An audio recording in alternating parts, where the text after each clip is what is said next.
Well, good afternoon, ladies and gentlemen of YouTube. It is 5th of April, Friday the 5th of April, and welcome to Shave Blog. Shave Blog occurred to me only 5 minutes ago, and I think general creativity should be acted upon. I mean, there's a wonderful Calvin Hobbes sketch that says that the best thing about creativity is it comes out of blind panic. And I was about to do a video talking about Microsoft's kind of crap, and this thing about always online DRM. And I thought, I turned it on and I looked in the thing and I thought, God, it looked terrible. I mean, for reference, I have just spent the last week working on coursework, a project proposal, working on my MSc, all this kind of good stuff. But the thing that occurred to me when I looked at it, I thought, nobody wants to be on camera when they look a bit crap. No one really wants to do that. So I thought, well, I'll have a shower, I'll have a shave, I'll do some other stuff before I come and talk to the good folks. But I thought, you know what? Why not combine the two? So I think this is going to be something I'm going to do now from now on. So, to talk about what's been going on the last couple of hours, there has been a right old flap being kicked up by Microsoft over this problem of always online DRM. One of the creative directors got onto YouTube, onto Twitter I should say, and I will put the image up of the screen caps, and people on NeoGAF have been very kind and just to help the general public and spread of information, have just screen capped his tweets before he protected them, and he seemed to be saying some rather interesting things. For example, when asked about the always online requirement, he started saying things like, well, I think it's a bit of a shame that people make these kind of stupid assumptions. I mean, after all, everything today is online anyway. Somebody then posed the question of him, well, what happens if my internet connection goes down? His response was, well, when your Hoover goes down, the electricity goes off, you can't use your Hoover. Isn't that great, people? Isn't that exactly the kind of attitude that you want? So, this poor gentleman, as we have now seen, has decided to protect his tweets, and I'm sure that he is currently sleeping somewhere, or if he's not sleeping, he's more than likely in a ball, head in his hands, rolling backwards and forwards as he watches his prize Maserati being taken away by Microsoft execs. However, I think we can say this confirms a number of things. Now, for the record, I wasn't going to buy an Xbox 360 anyway. I don't see any point in buying it. I am not a fan of Halo, I'm not a fan of Call of Duty, I don't see any point in Xbox Live Arcade. One of the great things about PlayStation is that, guess what? It's free to play your games online. You don't have to pay a subscription, you don't have to pay money to go online and play Call of Duty or anything like that. Now, the idea that even to get online, even to play a single player game like Tomb Raider, that you would have to pay a fee, i.e. be online, because obviously, there's no such thing as a free internet connection. I mean, okay, true enough. I mean, to say that you can play Sony games online for free is, obviously you're paying for the internet connection. But what you're not paying for, obviously, is the cost of actually subscribing to the network. But now, Microsoft want to take that away from you as well, because you'll have to be online. And in order to be online with Microsoft systems, that obviously is going to require an XBLA account. And XBLA accounts, as far as I'm aware, are premium. So they are now actually going to be charging you not just to buy the system, not just to buy the game, but they will charge you for the privilege of actually playing a single player game. Can you believe these people? How stupid do you have to be? And I have to say, this is an open goal for Sony. If I was Sony right now, and if, I'm not sure, I have no arrogance to assume anybody will ever watch this or anything like that, but hey, they may become a fan of Shave Blog. I quite like this format. I'm talking to you about gaming and I'm achieving a task. I quite enjoy this.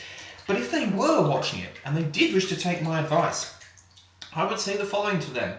Whatever presentation you had planned for E3, I think you might want to go out there and tell people about the functionality of the system. I think you might want to promote the use of the Vita to allow remote play. I think you might want to talk about PS Plus and about the goodness of PS Plus and the fact that it affords people with low incomes a way of playing decent PlayStation games and releases in a manner that is suitable for their income stream. And the other thing I would desperately and definitely say, is that this console will be available to play without the need to be always online. If Sony, forgive me, were to do that, Microsoft would be screwed. Now, I quite enjoy shaving actually. I don't particularly understand this arrogance from Microsoft. I think it's stupid. In the last couple of weeks, we have had rumours that playing pre-owned games will be gone.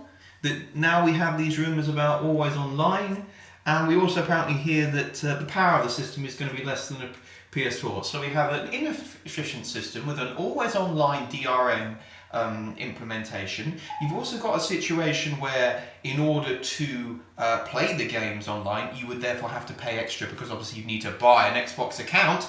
So it's effectively like PS Plus, but you don't get free games with it. So that's, just put this in mind. PS Plus, you pay £5 a month, you get to play games for you'd otherwise have to buy. Microsoft's new idea is that you pay £5 a month to play the £60 game that you've already bought. What a brilliant business strategy. I can't see how this could possibly go wrong. But as I said, I just don't understand Microsoft's thinking on this. So you've got an inefficient business model, a system that people aren't going to want to buy. And your response to the problems that we've had with SimCity and the problems we've had with Diablo and the problems that have clearly been shown up when you have millions of people trying to log in to use a server, even to play a game that, that isn't an online game. We'll talk about EAs and their MMO in a second. Is to say, well, if the electricity goes off, you can't vacuum your house. What a complete prat. I mean, this guy's supposedly a PR guy, or this guy supposedly got to a position of authority within the Microsoft organisation. You would think, wouldn't you, that he might actually have been given some media training at some point. You would think that he might at some point have been told, hey man, consumers don't really like DRM. They don't really like always online. A, because it's a problem. B, because the games industry has never managed to get it right. And C, because it's a douchebag thing to do. You would think that. Wouldn't you? Gorgeous.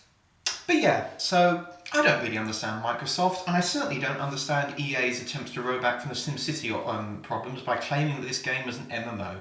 This game isn't an MMO. This game was never designed to be an MMO. It was designed to be an online multiplayer experience, a game of service, for the simple reason that it meant that you were then online for them to be able to push products and services to you for extra cash. I don't mind free-to-play, as I've already said, but I don't like the idea of free-to-play in a £60 or $60 game, because I think it's cheap, nasty, and it damages the consumer. And by the way, just in case you were wondering about EA's commitment to its consumers, the very first piece of DLC that has just been released is a free download for the Nissan Leaf charging station. Actual in-game product placement. So just think about that, kids. With Xbox, with Microsoft, with EA, you're paying to be online at a time of their choice. You're paying for the game. You're paying for the service. You have to have internet connection. They're going to flog you with adverts. And at what point does this become for your benefit? And at what point has it clearly transitioned into becoming for theirs?